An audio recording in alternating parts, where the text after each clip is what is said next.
नमस्कार मित्रांनो, प्रत्येक जण जमीन खरेदी करतो किंवा विक्री करतो, मग त्याची अनेक ठिकाणी फसवणूक होते। दलाल एजंट आपल्याकडून जास्तीचे पैसे घेतात किंवा आपण विकत घेताना आपली फसवणूक होते। मग अशा या सगळ्या गोष्टी टाळण्यासाठी आता सरकारने नवीन नियम आणलेले आहे। मग या लँड रजिस्टर्ड रूल्स 2025 बाबत मोठी बातमी आलेली आहे। जमीन नोंदणी संदर्भात 4 नवीन नियम तयार करण्यात आलेले आहे आणि ते 1 जानेवारी 2025 पासून लागू होणार आहे। मग मित्रांनो, 2025 पासून भारतात जमीन नोंदणी आणि मालमत्तेशी संबंधित नियमांमध्ये मोठे बदल होणार आहेत।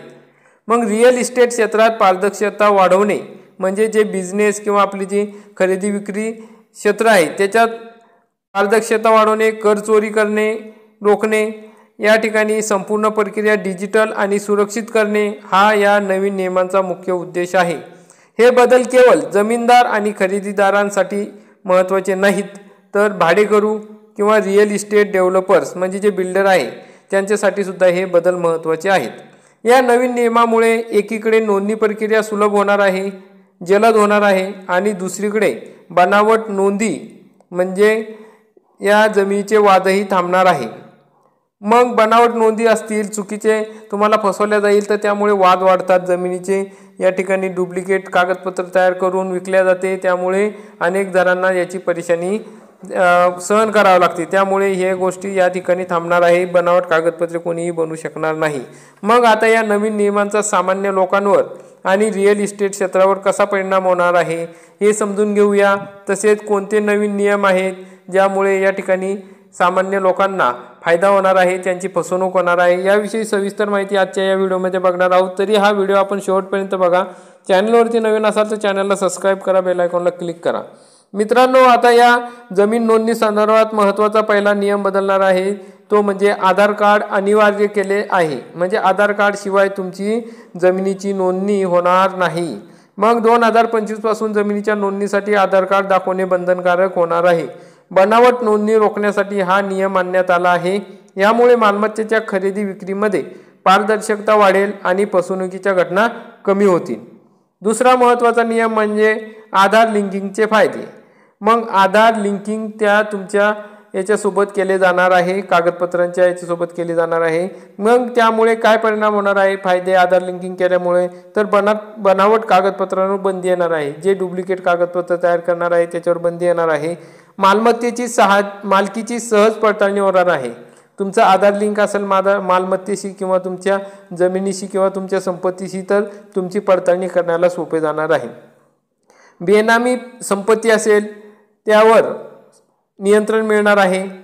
म्हणजे चुकीची जी बिगर टॅक्स भरता काळ्या पैशाने घेतलेली पैसे असतील, जर संपत्ती असेल त्यावर नियंत्रण मिळणार आहे।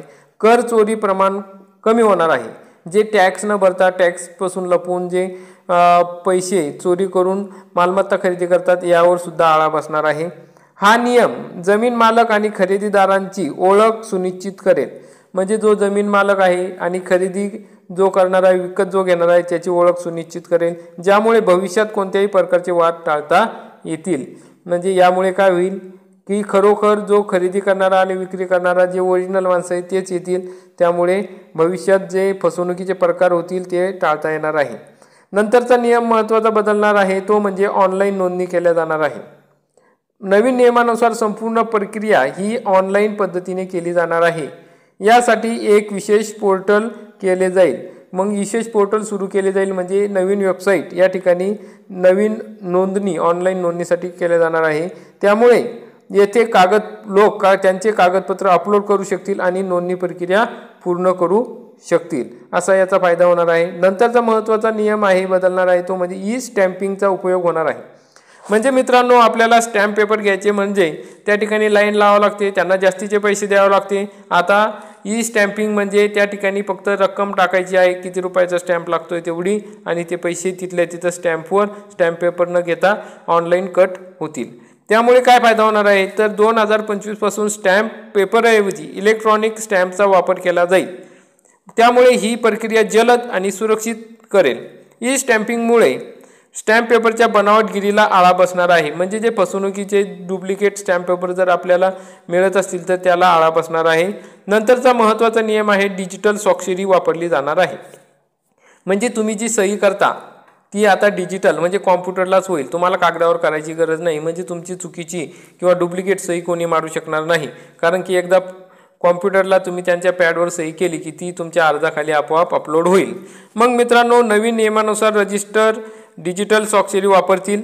जे रजिस्टर करणारे नोंदणी करणारे अधिकारी आहेत ते तुमची डिजिटल स्वाक्षरी त्या ठिकाणी वापरणार आहे. ही केवळ प्रक्रिया जलद करणारी नाही परंतु कागदपत्रांची सत्यता देखील सुनिश्चित करेल.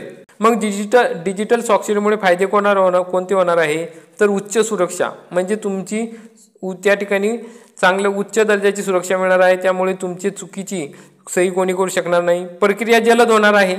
फास्टपणे तुमचे काम होणार आहे. दुरुस्त प्रमाणीकरण वैशिष्ट्ये म्हणजे या ठिकाणी तुम्हाला भविष्यात काही परिणाम त्याच्यावर पडताळणी आली तर ती पडताळणी लगेच होईल. आणि पेपरलेस पद्धत म्हणजे तुम्हाला जी स्टॅम्प पेपरसाठी अर्जासाठी पेपर लागणार आहे तो खर्च वाचणार आहे. अशा पद्धतीने ही पेपरलेस पद्धत होणार आहे. त्यामुळे डिजिटल स्वाक्षरीमुळे आता कागदपत्रांमध्ये कोणताही बदल किंवा छेडछाड होण्याची शक्यता नसणार आहे. म्हणजे ऑनलाईनच अर्ज भरला गेल्यामुळे आणि ऑनलाईनच सही केल्यामुळे जे सगळे कागदपत्र तुमच्या त्या पोर्टलला राहतील. त्यामुळे तुमचे कागदपत्र कोणी काढून चुकीची माहिती खाडखोड करून त्या ठिकाणी तुमचे नाव बदलून तुमचे डॉक्युमेंट बदलल्या जाणार नाही. अशा प्रकारे जमीन खरेदीच्या बाबतीत या ठिकाणी किंवा जमीन नोंदणी संदर्भात महत्त्वाचे 4 नवीन नियम तयार करण्यात आले आहे आणि ते 1 जानेवारी 2025 पासून लागू होणार आहे. त्यामुळे मित्रांनो, तुमच्यासाठी अतिशय महत्त्वाची बातमी आहे. मग तुम्हाला जमीन खरेदी विक्री करायची असेल, प्लॉटिंग घ्यायची असेल किंवा रिअल इस्टेट किंवा तुमचे फ्लॅट घ्यायचा असेल, बिल्डरकडं जायचं असेल तरी तुमची आता या ठिकाणी फसवणूक कमी होणार आहे आणि तुमचं कामसुद्धा जलद गतीनं होणार आहे. अशा प्रकारची महत्त्वाची माहिती या ठिकाणी आपण बघितली. तुम्हाला जर व्हिडिओ आवडला असेल तर व्हिडिओला नक्की लाईक करा, चॅनलला सबस्क्राईब करा आणि आपल्या मित्रांपर्यंत जास्तीत जास्त शेअर करा. जय हिंद, जय महाराष्ट्र.